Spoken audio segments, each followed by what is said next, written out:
Hello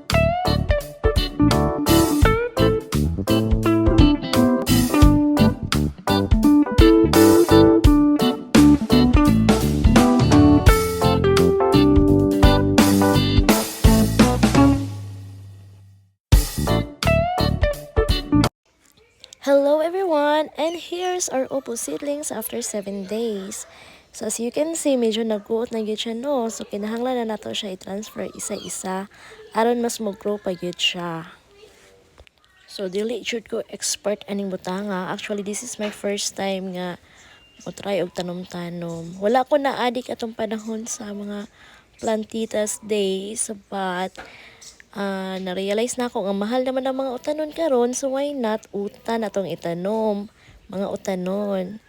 And nalipay kay ko wala ko ga-expect nga mutubo di ay sila tanan, so karon nang problema ko nako sila ibutang ron. So mao to nangita na lang ko aning black cellophane for seedlings kani para ma-transfer na ko sila isa-isa, and then mas dali na lang po siya ibalihin dito sa ground.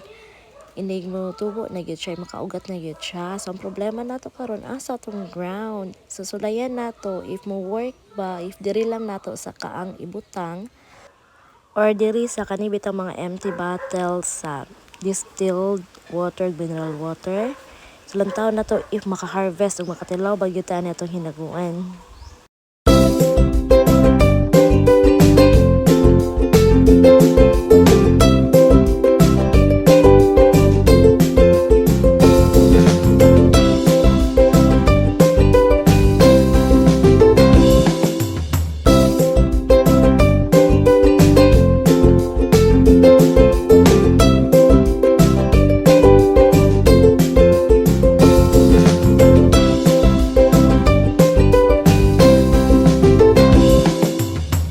Yes, finally, nahuman na dyan. Atong i-transfer sila mga butanganan.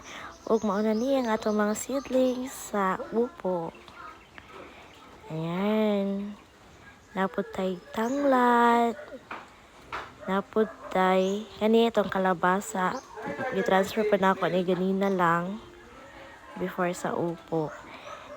And also naputay ang palaya. So mao pa siya pagtubo niya, so wala pa na ako siya gi-transfer. And naputay mga kamatis and beans, batong, and atong sibuyas dahon. That's it. Bye.